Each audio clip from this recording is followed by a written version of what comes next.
ker sem dala enostavno stvari na svoje mesto in tokrat sem mogla doživeti ene in iste lekcije, da sem se iz njih verjetno tudi nekaj naučila in vzpostavim določene mehanizme, preden se pač tisto stanje razvija, ne.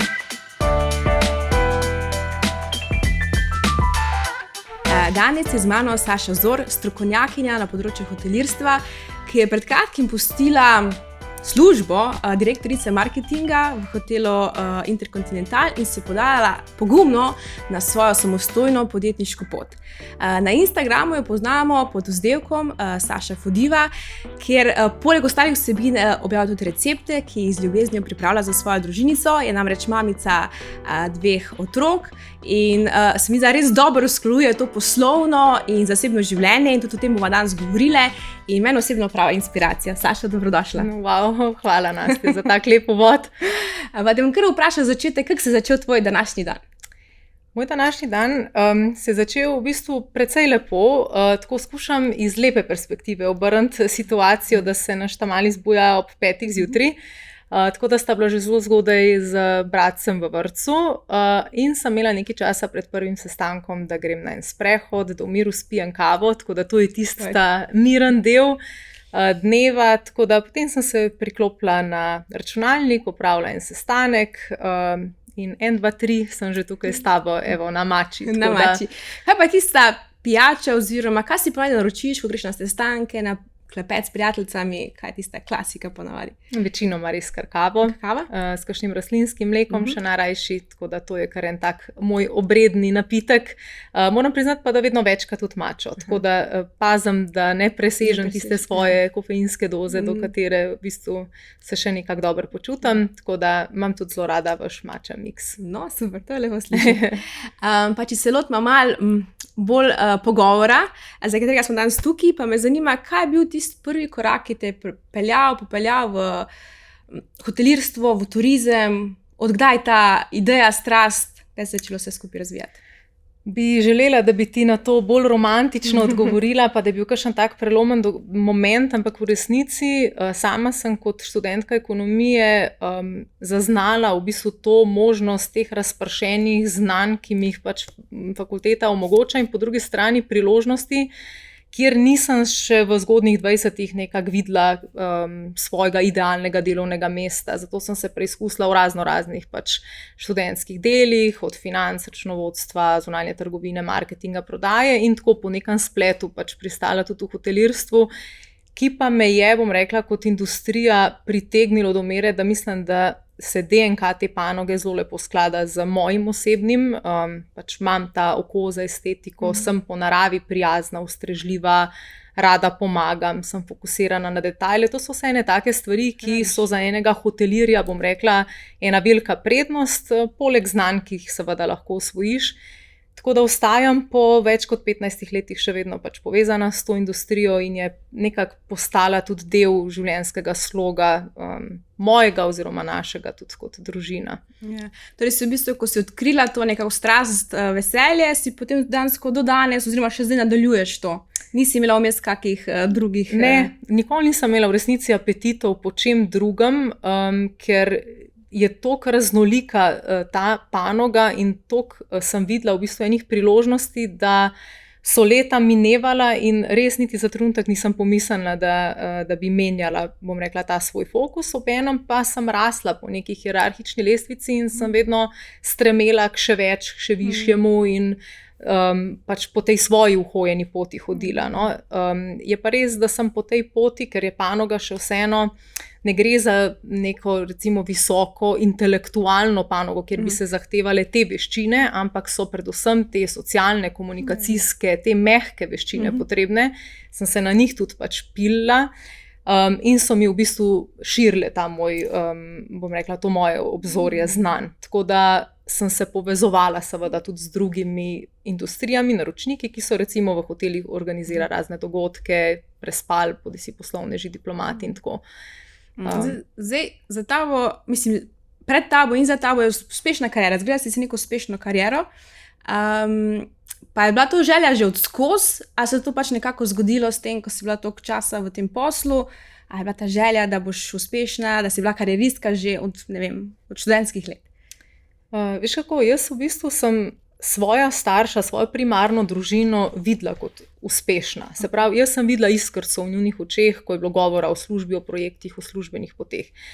In verjamem, da so to neki nastavki, ki so v meni v bistvu zasadili to seme, da počneš nekaj, kar rad počneš z veseljem, da si pri tem uspešen, produktiven, da je to, da delaš dobro. Zato sem že zgodaj stremela k dobrim ocenam, sem bila ambiciozna v krožkih, v hobijih in to so bili vsi nastavki potem za kasneje. Na osnovi tega polnega urnika sem recimo osvojila boljše organizacijske veščine, prioritiziranje svojega časa in to je bila formula, ki mi je prinašala rezultate tudi potem kasneje v službi. Vedno sem bila ciljno naravnana, že pri študentskem delu, sem stremela k tem, da bom mogoče najboljša od študentov pri tistem delu in tako naprej. Tako da so me v bistvu, ne bom rekla samo okoliščine v to vodile, ampak en del vzgoja, zgledi in drug del tudi moj karakter, ki je tak, da ne iščem bližnjic. Jaz sem hitro spoznala, da za rezultate bom mogla delati, ampak sem pripravljena za njih delati. Tako da to me še vedno žene, samo da se mogoče ta definicija uspeha, ko si rekla, pač, če sem si to želela, biti uspešna, pač skozi življenjske cikle recimo spreminja. Nekaj druga danes pomeni uspeh, ko pa mogoče bo 10 let nazaj. Tako, danes mi recimo svoboda zelo veliko pomeni, ki mi 10 let nazaj ni nič pomenila, mi je pa veliko pomenilo, da mi je bila recimo del neke monetizirane nagrade, službena pot čez lužo, ki mi bi bila pa danes precej bolj v breme, kot v nagrado. Se tako prioritete pol spreminjajo skozi življenje. Pa ste delali v tem poklicnem življenju, pa mogoče v tvojem poslu, da je za ženske večji pritisk oziroma da težje uspejo kot moški? Veš kako, par let nazaj, če bi me to vprašala, ko recimo sama še nisem imela družine, ne bi verjetno enako odgovorila kot danes. Ker ko sem bila jaz recimo na trgu dela, ena v manjšini recimo žensk napram mojim moškim nasprotnikom in dobila priložnost, bila izbrana, absolutno nisem tega čutila. Sem čutila se kot enakovredna tekmica, kandidatka, enako kot smo recimo bidali za kakšne večje projekte, pa zopet sem bila recimo bolj v manjšini na vodilnih funkcijah. Ampak, ko si mama, ko imaš 2 zaporedni porodniški, 2 majhna otroka, dvojne viroze, se pravi dvojne odsotnosti, čutiš, da je pritisk. Ne hote. Obenem tudi same si ga ustvarimo, ker dobimo to slabo vest. In to se čuti. Slabo vest imaš, ko si doma na mestu službi in slabo vest imaš tako obratno. Tako da definitivno je. Ne verjamem, da se to potem vleče čez vsa življenjska obdobja, ampak vsekakor, ko nastopi ta nosečnost, tisto zgodnje materinstvo, posebej, če gre res tako eno za drugim, mogoče je neizpodbitno dejstvo, da pač, je večji pritisk in je manj priložnosti, kot za naše moške kolege. Bi se kar strinjala. Veliko let si delala v hotelirstvu, zdaj si se odločila za samostojno podjetniško pot. Zakaj? Kaj je pripeljalo k temu in se ti zdi, da si se prav odločila? Zopet, veliko bolj bi se slišal kakšen tak bolj pompozen odgovor v smislu, da sem prepoznala eno svojo iskrico in želela pač uresničiti svoje sanje in tako naprej. Ampak jaz enostavno v take momentalne, impulzivne odločitve, ko si enkrat mama, ko imaš družino, ne da ne verjamem, jih niti ne podpiram, vsaj ne pri sebi, sem bolj strateška, preračunljiva, pretehtam scenarije in sama sem prišla do zaključka, da pač glede na to, da imam ta svoj popoldanski SP že več let odprt, se pravi, sem bila vedno zraven, malo še aktivna na drugih projektih, da se mi tako projektno delo veliko bolj vklopi v trenutni življenjski slog. Da pač lahko v miru otroke zjutraj pospremim v vrtec, da sem lahko popoldne z njima aktivno na igrišču, da lahko vskočim, ko me kličejo iz vrtca, da je en zbolel, da vikende preživljam z družino, ne v hotelu, da imam v bistvu dopust tak, kot si ga sama nekako odmeram in da sem lahko ena od tistih 2 staršev, ki je v trenutnem obdobju majčkeno bolj prilagodljiva. To mi je nekako pretehtalo končno odločitev, sigurno to, da je bil tudi Erik, naš najmlajši, tak nespalček, je pomagal, ker me je fizično izčrpal do te mere, da sem se res majčkeno bolj začela spraševati o svojih prioritetah, željah, kako si želim svoje življenje zastaviti in kam dati to svojo energijo. Ne pomeni, da je v meni, da se je ta strast do dela, iskrica, ki jo čutim, ta moj zanos, v bistvu, ko se rada lotevam novih stvari in tako naprej, da se je to karkoli, bom rekla, s prihodom otrok spremenili, ampak način preživljanja prostega časa, to, da si želim biti aktivna, nasmejana mama, polna energije, ne tista, ki čaka, da jih zvečer posprem v poslo, pa čim prej spat. Da med vikendi, da imam dovolj energije akumulirane, da lahko z njima počnem in jima pariram, bom rekla, v raznih športnih in drugih adrenalinskih podvigih, ne da v bistvu komi čakam, da gresta potem v ponedeljek v vrtec. Pač odločila sem se fiksno, da prva leta so investicije v njun razvoj in da ne mislim kompromitirati tega s svojim delom. Da pa še vedno sem v 18 letih upravljanja najrazličnejših funkcij, večinoma v zadnjih 10 letih pač na vodilnih položajih, akumulirala toliko enih znanj, veščin, bila privilegirana za toliko enih treningov, da lahko to dam, ampak ni nujno enemu delodajalcu, ampak lahko razpršim na različna pač področja in konec koncev pomagam različnim posameznikom oziroma podjetjem pri doseganju njihovih pač poslovnih ciljev. Torej, s čim točno se potem ukvarjaš, oziroma kakšne storitve ponujaš? Ugotovila sem v bistvu, da tiste moji asseti, kjer sem jaz najmočnejša, so trenutno tudi neke vrzeli, ki se pač pojavljajo na trgu. V smislu podjetja z vsakodnevno svojo rutinirano dejavnostjo, cel kup operativnimi problemi, včasih pri uresničevanju recimo njihovih strategij, ne vidijo tako, kot vidi lahko en zunanji člen, ki pa jih vseeno dosti dobro pozna, a ne odprej. Zato jim recimo pomagam bodisi pri prodajni oziroma marketinški strategiji, koordiniranju njihovih dejavnosti, včasih me povabijo zraven pri izboru kandidatov, se pravi na neke zaposlitvene intervjuje, potem opravljam čist business coaching, se pravi, da se kot z predstavniki recimo na vodilnih funkcijah dobim 1 na 1 in sem njihov tihi sufler, kakor rečejo, ne. Se pravi, ne iščem več spomenikov in ne rabim potrditev. V tem smislu Saša je to oddelala, a ne, to sem tekom let že dobila. Mi je dovolj, da vidim potrditev v smeri, cilj smo skupaj dosegali. Obenem sem se recimo lotila mentorskih skupin, za kar nikoli nisem imela časa, pa sem čutila, da lahko pomagam mladim pri uresničevanju njihove vizije, ravno na ta način, da imam malo več kilometrine in pač določeno, bom rekla, pot za sabo. Organizirala sem kar nekaj svojih lastnih dogodkov zdaj v teh mesecih. Zelo, ja. Hvala lepa tudi za podporo na tej strani. Poleg tega pa, bom rekla, se mi sproti odpirajo razne priložnosti, ki jim zdaj končno lahko rečem ja, zato ker imam to kapaciteto in sama presojam ne samo po, bom rekla, vsebini dela, a je to tisto, kar želim suportirati, ampak lahko končno zbiram tudi v smislu, si s tem človekom želim nekaj ustvarjati. In to je zelo velik benefit, ker vidiš, da konec dneva nisi nič utrujen, ker teh vampirjev energije enostavno ni več v tvojem življenju. Si pač sam zbiraš, tako boš delal. Ja. Pa če se še malo vrneva nazaj na družino, kako so se spremenile tvoje obveznosti in po prihodu prvega otroka? In a si pričakovala, da bo taka sprememba, ali si pričakovala, da bo manjša ali pa večja? Mislim, kakšna so bila tvoja pričakovanja, pa realnost? Veš tako, kaj je bilo po prihodu prvega otroka, ker pozabiš, ko imaš še enega. Ampak moja 2 otroka sta oba koronska, en je bil ravno na začetku korone, drugi na koncu.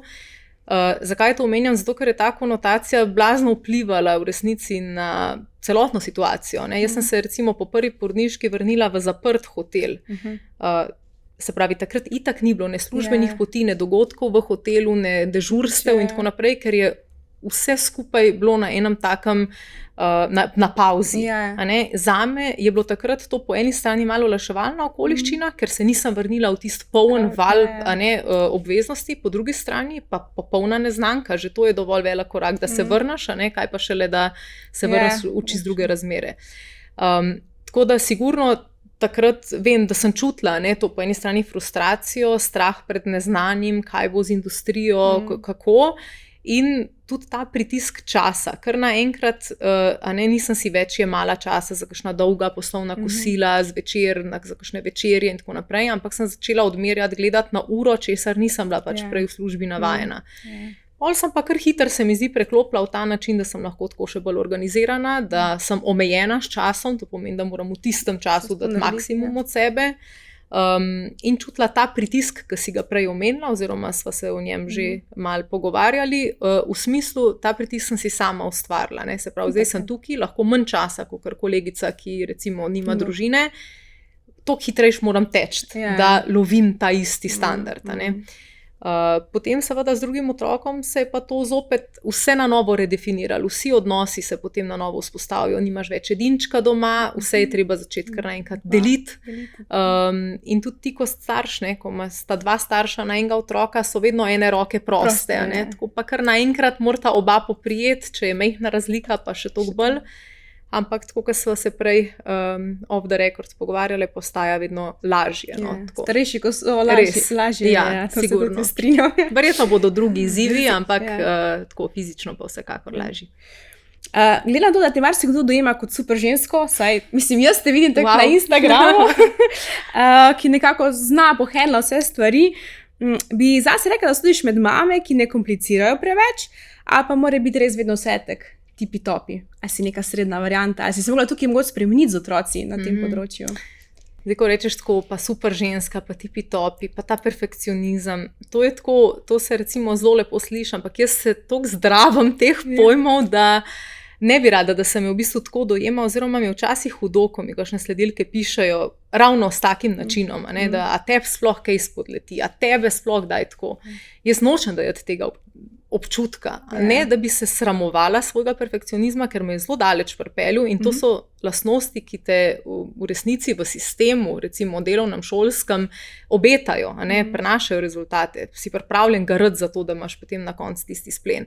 Ne želim pa dajati tazga občutka v smislu, da sem jaz vse mogočna in da imam kakršnega koli dodatnega asa v rokavu, ki ga kdo drug ne bi imel. S tem kompliciranjem je pa tako, verjetno se nobena mama ne želi identificirati s tem, da komplicira. Mogoče zdaj s tem pojmom se tudi sama ne želim. Je pa res, da so mi mogoče določene komponente družinskega življenja bolj pomembne, kot kakšni drugi mamici. In sem za njih pripravljena delati. Se pravi, meni je pomembno, da imamo skupen zajtrk in skupno večerjo. Jaz tle ne kompromitiram. In mi je vseeno, moram zaradi tega 1 uro prej vstati, ali moram se malo predpripraviti s kuho, ampak želim, da ima ta otroka strukturo, da se je za mizo kot družina in da se tam pogovarjamo stvari, ki si jih pač v gibanju na kolesu ne moramo pogovarjati. Ne? Se pravi, sem za to pripravljena, pač mečkam več se mogoče organizacijsko poigrati, ne, da to uresničam. Enako je z gibanjem mogoče, tukaj tudi, ali pa s spanjem. Tle ne puščam svobode, da bi otroci hodili spat takrat, ko zazehajo. Ampak imam rada, da je ritem, da je režim, oba z možem v resnici. In to je tisti del, ki bi mogoče kakšna mamica, ki pa ne čuti enako, rekla, da jaz kompliciram. Jaz bi pa samo rekla, to je na listi mojih prioritet in vrednot, na tvoji pa ni. Tako da tako tudi verjetno se razlikuje. Veš, če imaš otroke pri 20-ih ali pa jaz, ki grem okrogli 40-ki, je precej razlika. To sigurno si pri 20-ih glede določenih stvari manj obremenjen, pa greš tudi verjetno na kakšno tako eksotično potovanje z otroci.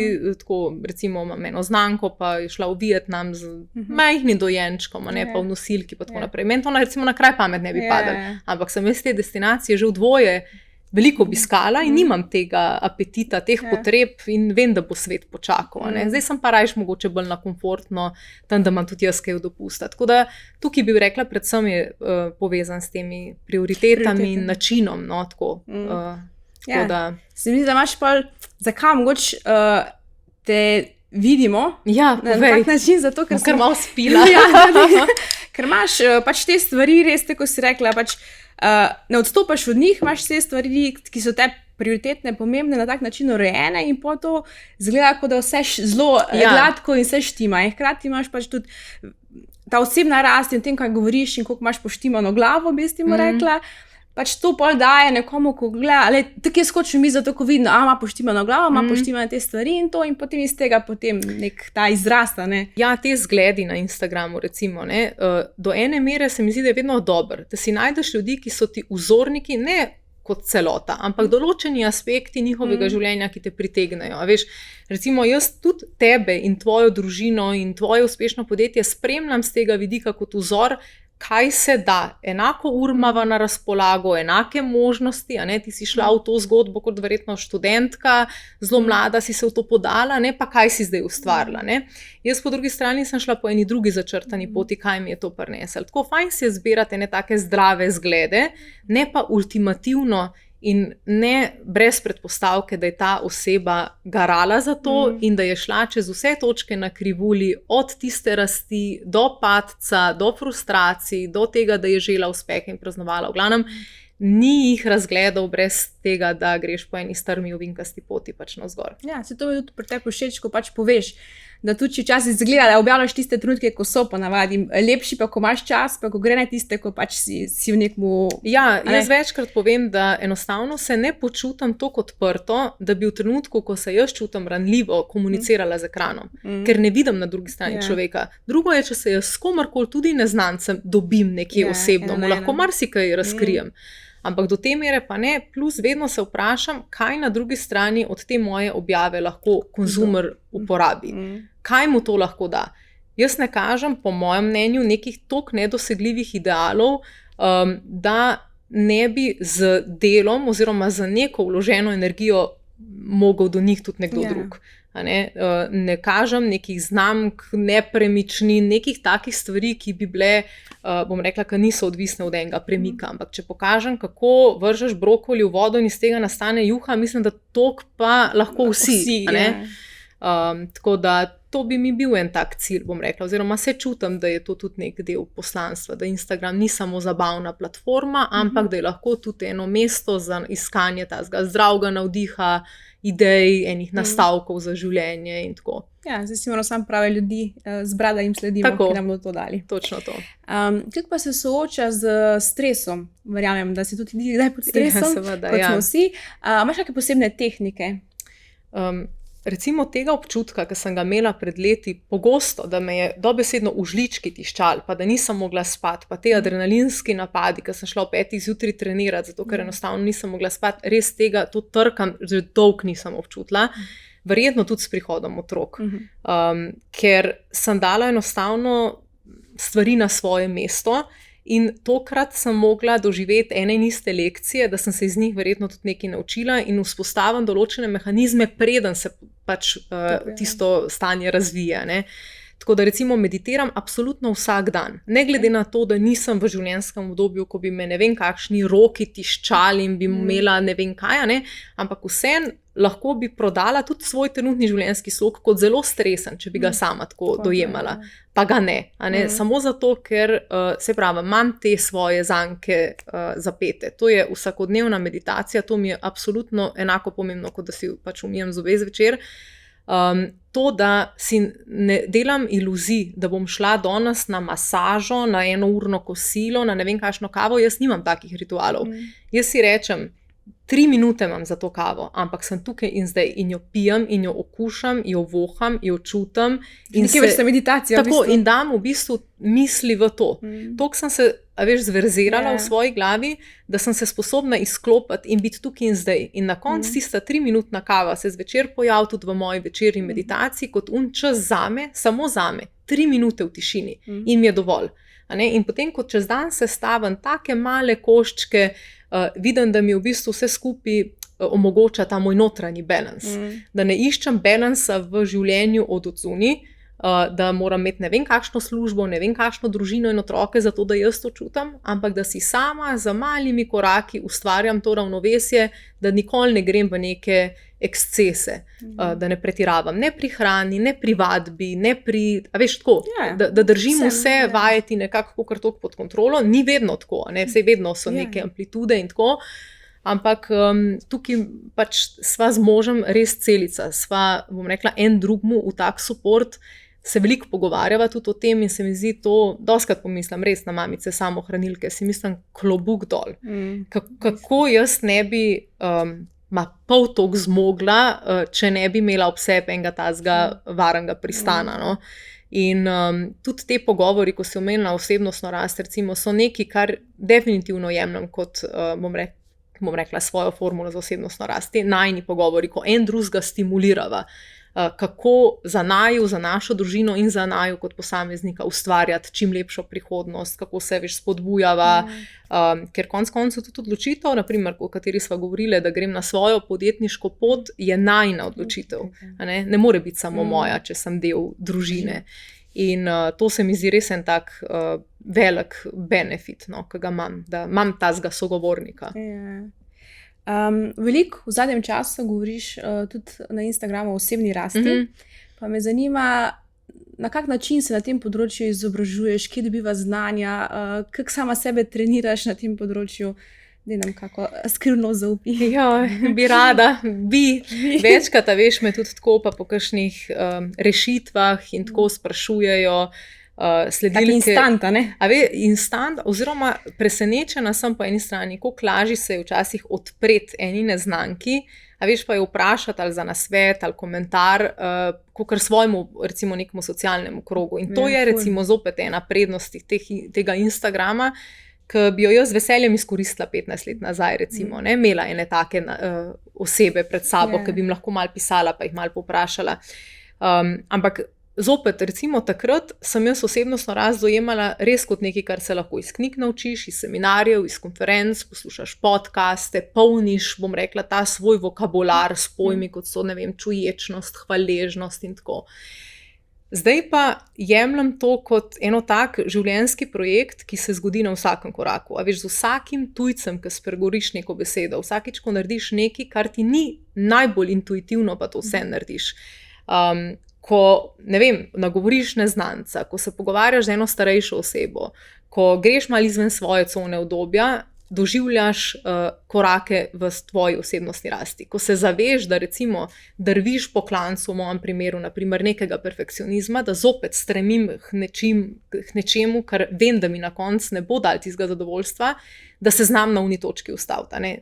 Pa je to lahko ob pogovoru z možem, s prijateljco, predvsem v introspektivi, tako da večinoma iskreno se trenutno največ na tem področju izobražujem tako v življenju, na vsakdanjem koraku.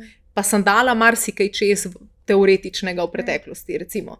Ampak to so neki nastavki, seveda več, ko o tem poslušaš, več, ko se o tem pogovarjaš, bereš, bolj mogoče imaš senzorje za to, bom rekla, odprte in naperjene proti tem temam in se ti pol življenja, veš, samo ti podaja mogoče tudi take situacije na plano. Ne? Zdaj se mogoče z eno situacijo, enega berača, naprimer pred trgovino, znam še malo čez dan kaj poigrati, pa obrniti kakšne scenarije, pa kaj, kakor bi, ne vem, pred leti, ko bi rekla samo, želel je tisti €1. Tako bom rekla in se potem iz vsake konfrontacije z vsakim človekom, zdaj sem dala en ekstrem, lahko dam tudi kakšnega iz poslovnega sveta ali pa z otrokom konec koncev, ko so odlični učitelji osebnostne rasti. Vsako tako stvar skušam, ne vsako, ampak takrat, ko sem se sposobna ustaviti, iz tega nekak svoj maksimum dajati. No. Sicer pa res največ delam na tem, da si nastavljam ogledalo preko oseb, ki mi veliko pomenijo. Tako. Super. Pa če se lotimo še malo organizacije časa, tukaj tudi se mi zdi, da imaš kar nekaj izkušenj, pa da to znaš handlati. Kako si ti organiziraš čas, kako poteka ta del pri tebi? Jaz v bistvu štartam ne iz nalog, ki jih želim opraviti, oziroma pač, bom rekla, časa, ki ga želim razporediti, ampak iz tega, kaj so moje prioritete. Se pravi, če sem rekla, prioritete dneva naše kot družina so skupen zajtrk, skupna večerja in neko aktivno popoldne, bom okrog tega gradila vse ostalo. Se pravi, če sem si omogočila do ene mere to svobodo, da si sama razporejam svoj čas in to, da lahko delam od doma, nekdo, ki ni, se pravi, 18 let delal od doma, se res zavedam te svoje, bom rekla, zdaj te priložnosti, da med tem, ko čakam na Teamsih na sestanek, kliknem gumb za start in stroj pere. To je nekaj, kar nimaš možnosti, če te cel dan ni fizično. Obenem, da poiščem pomoč tam, kjer ne gre, da outsourcam določene stvari, pač Ljubljana ponuja tukaj tudi cel kup enih možnosti in da pretehtam, a je več v tisti uri vredno, da jaz to postorim, ali je več vredno, da mogoče zaslužim ta denar tam, kjer sem jaz hitrejša, učinkovitejša, močnejša, pa to nekdo drug opravi. Pri tem pa pomaga to, kar sva tudi mi dve večkrat že govorili, to, da mogoče v kuhinji malo prej pomislimo, kaj bomo danes jedli, da jemo tudi 2 dni zaporedoma iste stvari in se ob tem noben od družinskih članov kaj ne pritožuje ali pa kaj ob to obdregne. Da naročam vse online, recimo hrano, absolutno vse, to sem zdaj na dopustu videla, ko smo hodili v fizično trgovino, koliko več smo zapravili in pojedali konec koncev stvari, ki jih sicer ne bi. Tako da vidim, da mi v bistvu te moji siceršnji nastavki res prinašajo rezultate. Točno vem, po ponedeljkih in ob četrtkih pride velika škatla trgovinskih izdelkov na dom, enih in istih, brez kakšnih tistih, bom rekla, mimogrede nakupov, tako da imam v bistvu s tem tudi, bom rekla, finance malo bolj pod nadzorom. Si seveda, zdaj da ne bo izpadalo tako zelo špartansko, seveda si pustim tudi v momentu tisto spontanost, oziroma si jo mi kot družina in obrnemo plane in tako v skladu s počutjem, ampak držimo se pa nekak teh svojih začrtanih urnikov. Ko imate z možem potem razdeljene te obveznosti pa urnike, a se to pol skupaj usklajuje ta način tega družinskega menedžmenta, če lahko temu tako rečemo? Ja, se v resnici je tako, družinski menedžment si čist dobro to imenovala. Ker kakorkoli, zato da kvalitetno sobivaš, jaz mislim, da mora vsak opraviti en del svojih nalog. Midva sva glede tega zelo podobna, imava oba rada red, čistočo in sva oba tudi taka, da k temu prispevava, tako da ni mogoče v večini, bom rekla, slovenskih družin je mogoče bolj na ženski strani ta težnja, pa so moški bolj uniki, jih je treba opominjati, pri nas recimo ni tako. Mava pa določena nepisana pravila, recimo zunanje okolice sama nikoli ne urejam, naprimer, ali pa da bi jaz za avtomobile skrbela, ali pa če se karkoli elektronskega pokvarja, tukaj sem jaz prav taka blondinka žena.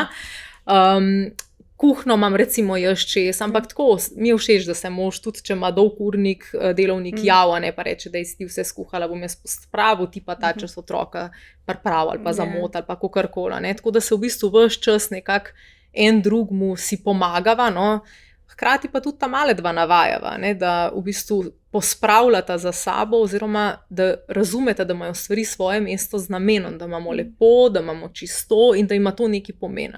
Tukaj je spet tisto kompliciranje lahko, ampak jaz ne želim zaradi njiju dveh živeti v neredu in v neki umazaniji. Se pravi, želim, da prispevata. Ni problem, če se polije, razumem, imaš 4 leta si polil. Kaj narediva? In on gre, in on prvi pobriše, jaz grem še 2krat čez, ampak tako, prispeva. Enako, že bom rekla, naš enoletnik že nosi stvari, sej pustimo kam, pa kako, ampak vidi vse to z vzorom se učijo. Tako da po tej plati mi je všeč, da nekako vsi temu prispevamo in se zavedamo tega, da kamorkoli pridemo potem ali pa nazaj potem domov z dopusta, res še Marki vedno reče, koliko imamo lepo hišo. V tem smislu mu je všeč, da je lepo pospravljeno, čisto in tako. Ja, to ste hiter, pa še se mi zdi, da tudi otrokom je všeč, ko imajo neke take naloge, da lahko neki počistijo, sesajo naš zmed, pometa vsak dan. Ne vem, kje si sicer ta vzor dobil, jaz nisem fejst, ampak on je pa res, to pa je, mora biti. Vsaka smetka po tleh gre v smeti. Opazno. Me zanima, po babici, to je po babici. Ko bojo najstniki, bo po mojem imele druge izide, ampak zaenkrat pri nas je tudi tako, da rada pomagata, prispevata in da konec koncev tudi midva z možem si pol to tako nekako razdeliva. Zdaj en je mogoče en bolj za otroci tisti trenutek, ta drug pa mora kaj drugega urediti. To je tisto, ko manjkajo kakšne roke. Ampak to je zame kvaliteta življenja. Za nekoga ni, lahko živi v neredu, pa enako uživa in enako kvalitetno, ampak na najin karakter to ne gre. Tako da... Pa si ob vsem tem vzameš čas zase, oziroma je ta čas zate na prioritetni lestvici tako visoko, da si ga vzameš? Iskreno je visoko, ampak si ga ne vzamem. To je v bistvu ena stvar, ki vem, da jo bom mogla nekako dobesedno v urnik umestiti, zato ker ob vsem tem, ob vsem delu, ki je po eni strani čas zame, ampak ne čist tisti čas zame, pa ob skrbi za družino, pa majhna sta otroka, pa tako, kot sem rekla, to so dvojne viroze, skozi se ti nek urnik podira, res velikrat pozabim, držim en tak svoj higienski minimum. Veš, ne v smislu, da bi se jaz sama sebe zanemarila, ampak ne vzamem si pa recimo časa za trening, pa mi manjka, vem, kako se počutim, ko imam v urniku in si odmeram uro za trening in mogoče dvignem kakšno utež in malo začutim mišice. Tega si recimo pa še zaenkrat nisem vzela, ali pa da bi rekla ti, da grem na kakšno masažo, na razvajanje, ali pa da grem jaz kam s puncami, to ni tako, ne? Pri nas zaenkrat še ne.